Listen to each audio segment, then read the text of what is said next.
কথায় কথায় গালি, কথায় কথায় অভিশাপ করা কিছু মানুষের বদ অভ্যাস আছে। নবী করিম সাল্লাল্লাহু আলাইহি ওয়াসাল্লাম জাহান্নামে যাওয়ার একটা বড় কারণ উল্লেখ করেছেন এটাই, যে যারা কথায় কথায় গালি দেয়, কথায় কথায় মানুষকে অভিসম্পাত করে। নবী করিম সাল্লাল্লাহু আলাইহি ওয়াসাল্লাম বলেছেন, লা ইয়াকুনুল মুমিনু তাআন ওয়ালা লাআন ওয়ালা ফাহিশান ওয়ালা বাযী।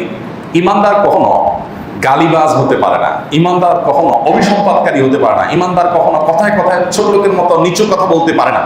অনেক লোক আছে মুখ দিয়ে কিছু বাঁধে না, এবং তারা এটা নিয়ে গর্ব করে যে আমি ছোটকাটা মানুষ, আমি যা মুখে আসে সব বলে দিই। এটা কোনো গর্বের জিনিস না, এটা লজ্জার জিনিস। ঈমানদার লজ্জাশীল হবে, যা মুখ দিয়ে তা বলবেন না, হিসাব নিকাশ করবেন। তা না হলে সেটা একজন ঈমানদারের যে চরিত্র থাকা উচিত সেই চরিত্রের সাথে সেটা যায় না, এটা ঈমানদারের চরিত্রের খেলা। সেজন্য এরকম করা উচিত না, গালমন্দ করা উচিত না।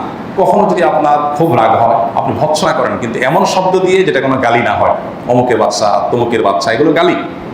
তারপর আপনার বিভিন্ন রকমের কটু কথা, গালি কাকে বলা হয় সেটা সংজ্ঞা তার আলাদা বোঝাই দেওয়ার দরকার নেই। তো এই গালি ঈমানদারের পোষণ না, ঈমানদার কখনো সেটা করতে পারে। অনেকে আছে বাহিরে খুব ভালো ফেরেশতা, বাসায় এসে বউ ছেলে মেয়ের সাথে এত বড় বড় 3 মণ ওজনের গালি দেয়। বাইরে কিন্তু উনি খুব ফেরেশতা, ওনার যে এরকম গালি দিতে পারে বাইরে মানুষ আইডিয়াও করতে পারে না যে লোকটা এরকম গালি দিতে পারে। বাসার লোকজন জানে। এই জন্য নবী করিম সাল্লাল্লাহু আলাইহি ওয়াসাল্লাম বলেছেন, খায়রুকুম লিআহলিহি ওয়া আনা খায়রুকুম লিআহলি।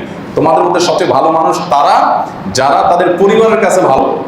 কারণ পরিবারের কাছে ভালো হওয়া সোজা জিনিস না, আপনি বাইরের মানুষের কাছে ভালো সাজতে পারেন।